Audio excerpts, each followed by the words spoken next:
Inmates will once again have access to a free college education behind bars. Starting July 1st, Pell Grant eligibility will be extended to people in prison, ending a ban preventing most incarcerated individuals from receiving federal aid for school. The change has been in the making since 2020. That's when lawmakers voted to expand Pell Grant access to prisoners. Let's bring in the program director at Project Rebound at California State University, Fullerton, James J.C. Cavitt. Thank you, James, for waking up so early on the West Coast.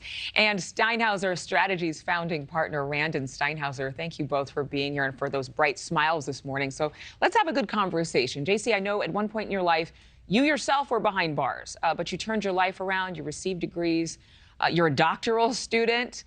And even though you didn't get those degrees while you're locked up, you believe that this is the right way to avoid recidivism inside of our prisons. Talk about that.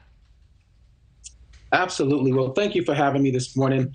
Yeah, so as you mentioned, I am someone who has lived experience with the criminal justice system, having been charged as an adult at 17 years old and going into that environment, being pulled out of the community. My educational plan just was interrupted.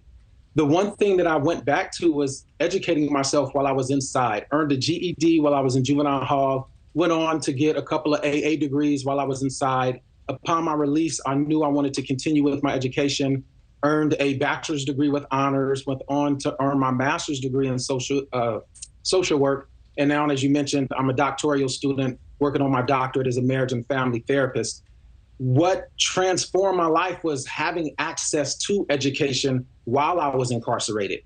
That was the one thing that really opened up my world, and it taught me how to think critically, not only about the traumas that I lived in my own community, but how I was going to proceed moving forward with my life even after my incarceration experience. Had I not had access to that education, I wouldn't be where I am today. But don't you think, and I want you to answer this for all of the American viewers watching at home who might have a different opinion than you, don't you think that you might be the exception and that there are a lot of prisoners who wouldn't have the initiative or the impetus to do what you did and to be a self-starter and to receive the support and the help? I think a lot of people would like to say, that I'm the unicorn or the exception to the rule. And the God honest truth is I'm not. I left hundreds of men, and I know hundreds and dozens of women who the same how education has worked for me, it has also worked for them. There are men and women who are currently in our criminal justice system that are chomping at the bit to further their education. They understand that that's going to be the thing that changes their life, both while in custody, but more importantly, upon release and reentry into the community. So I am not a unicorn.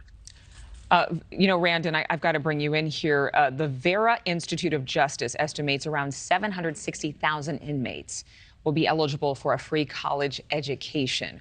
Do you believe that there is a way that so many of these men and women who have, in essence, lost years of their life could come back into society and be profitable members of the community?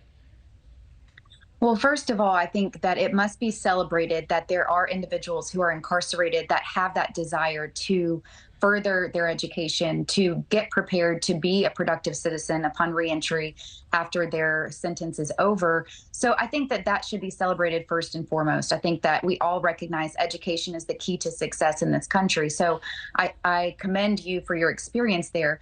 I do think that we have an opportunity to bring in private companies, philanthropic partners, and organizations that are focused on this type of education opportunity for inmates and have a conversation around that versus this being a government-funded program.